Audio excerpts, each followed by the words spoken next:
In this video, before we take a look at the other files, I will introduce you to a new concept, which is dependency injection. ASP.NET Core implements a simple built-in dependency injection. Container dependency injection is an integral part of the ASP.NET Core architecture.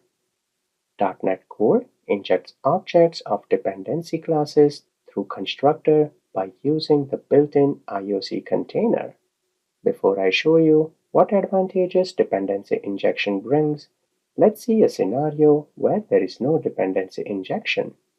In a typical application, let's say we have 3 pages right now, and we have some common functionality that we want to use across all the 3 pages. Like let's say we want to send emails and we want to access our database in all the 3 pages that we have. Now let's imagine that on these 3 pages we need to access the database first. So what we will do is we will create the object for database classes on all the 3 pages. We will have to open that connection, we will have to do the database operation, and then we will have to close the connection in all the places. To do the same and create object for email implementation that we have in all the 3 pages. So you can see this is a lot of duplicate code. On top of that, what happens in future if you change the implementation of how you access the database or email?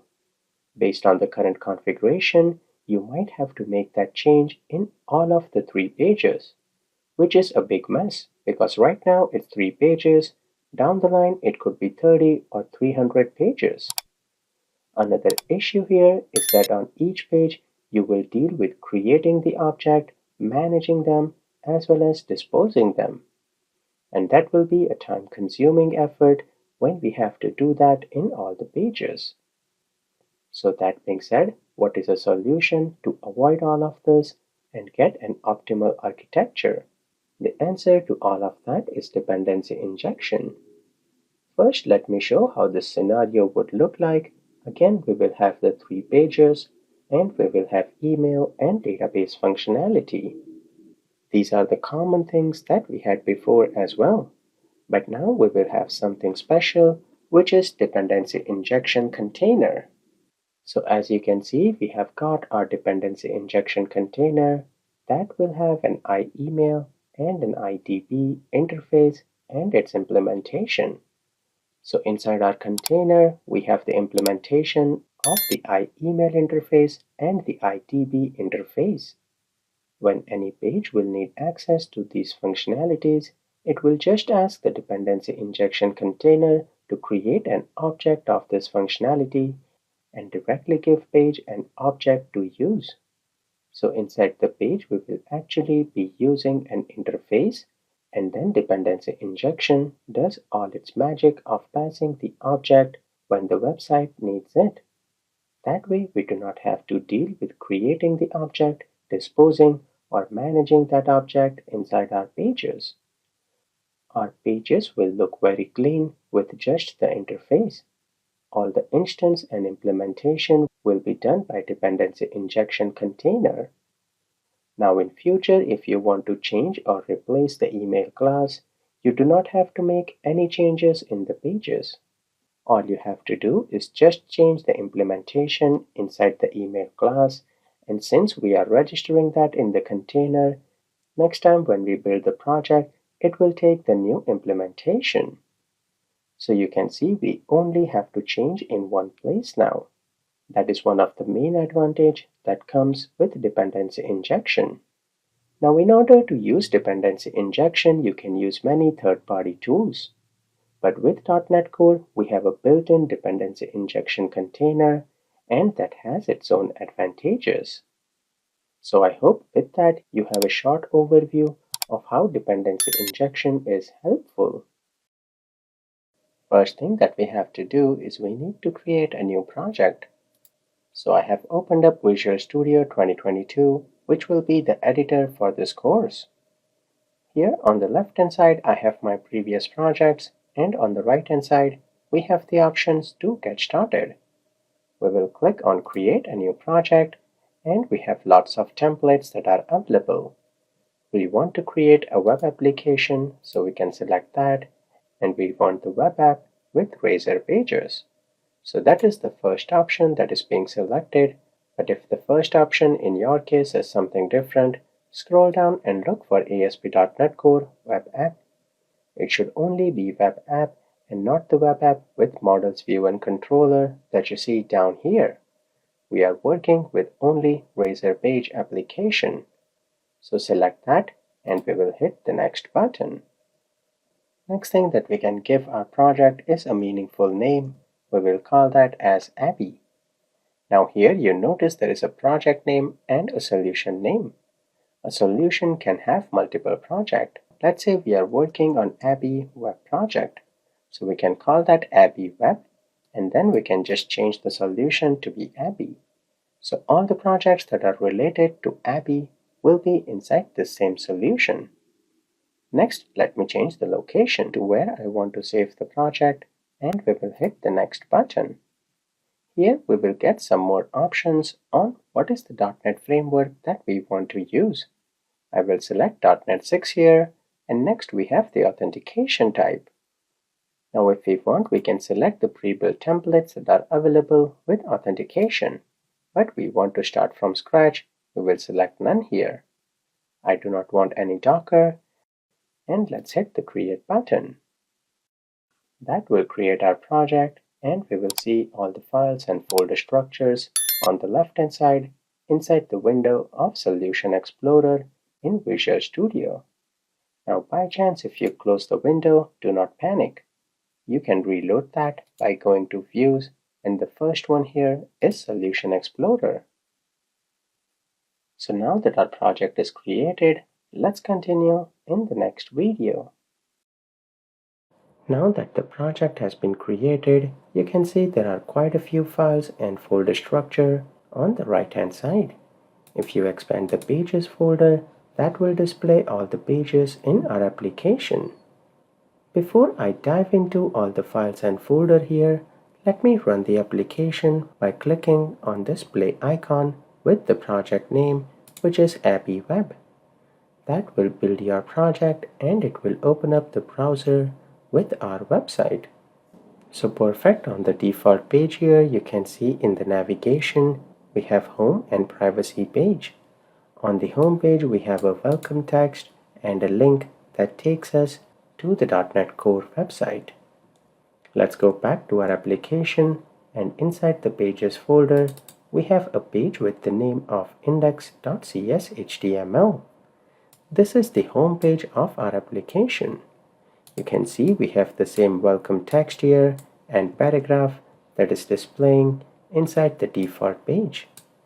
Now do not worry about the linking, routing, files and folders or this page, model or anything on top right here. We will walk through all of them as we proceed with the course. But before anything, I want to walk you through one example. Inside the welcome here, let's say if you change some text here, save this file and go back. You do not see that change right here. To see that, you will have to refresh the page and then you see that change. But after that, if you make any change in the files here and if you save it, go back, you can see we do not have to refresh. Let me show that once again. So if I make a change and as soon as I save it, you will see the website reloads and display the change. That is because with .NET 6 we have something called as hot reload. And that is a great functionality because now if you are designing something, you make change, it is automatically reflected in the view. So if this feature is not enabled, you can see the red icon here. If you take your mouse there, it displays hot reload. You click on the arrow icon and make sure hot reload on file save is enabled.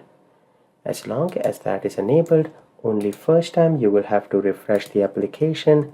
After that, if you save the changes, it will automatically reload the page. And again, this feature has been added to .NET 6. So if you are working with previous version, this will not work. For previous versions, what you have to do is if you right click on the project, select Manage NuGet Packages. Inside the Browse tab, we had to install a NuGet package.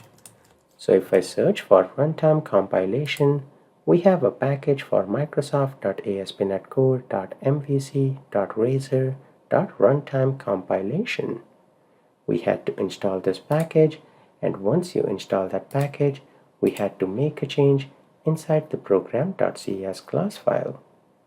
So once that package has been installed, if you go to program.ces class file, where we are adding the Razor pages here, we also had to add the Razor runtime compilation. Now do not worry about this file, I will explain everything here, but if you are working with a version before .NET 5, this is the change that was needed. Now even though I recorded this course in .NET 6, when I was recording, this feature was not available. So in the later videos on the Razor pages, I will be adding the Add Razor runtime compilation. But you do not have to do that because now we have hot reload and that takes care of the runtime compilation. So that being said, let me close all the tabs here.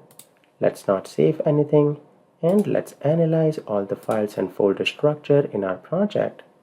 I just wanted to give you a quick sneak peek on hot reload. In this video, I want to give you a brief overview of Razor pages. Razor pages have been introduced in ASP.NET Core from the version 2.0. Razor pages is a new feature of ASP.NET Core that makes coding page-focused scenarios easier and more productive. In MVC, we have models, views, and controllers, but inside Razor pages, we have page and page model. So everything for that page is isolated and condensed in one single location. That being said, Razor pages is not just for simple scenarios. Everything that you can do with MVC, you can do by using Razor pages like routing, models, action result, tag helpers, and so on. That is just a brief overview about Razor pages, but we will explore everything with Razor pages in the future videos. Now that our application has been created, let's take a look at the first file, which will be the project file. Project file, you won't be able to see that directly inside the files here. You will have to right click and we have edit project file. When we click here, you will see few options that are configured. The first one here is the property group, and that denotes what is the .NET framework that we are using. We are using .NET 6 here, and it is displayed there. Next, what we have is the item group. Item group will have all of the NuGet packages that we will be adding in our course.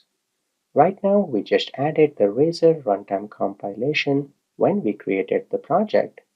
But in future, we will be adding more packages for using SQL Server, Entity Framework Core, and much more. Once we add that, a new entry will be made inside the item group.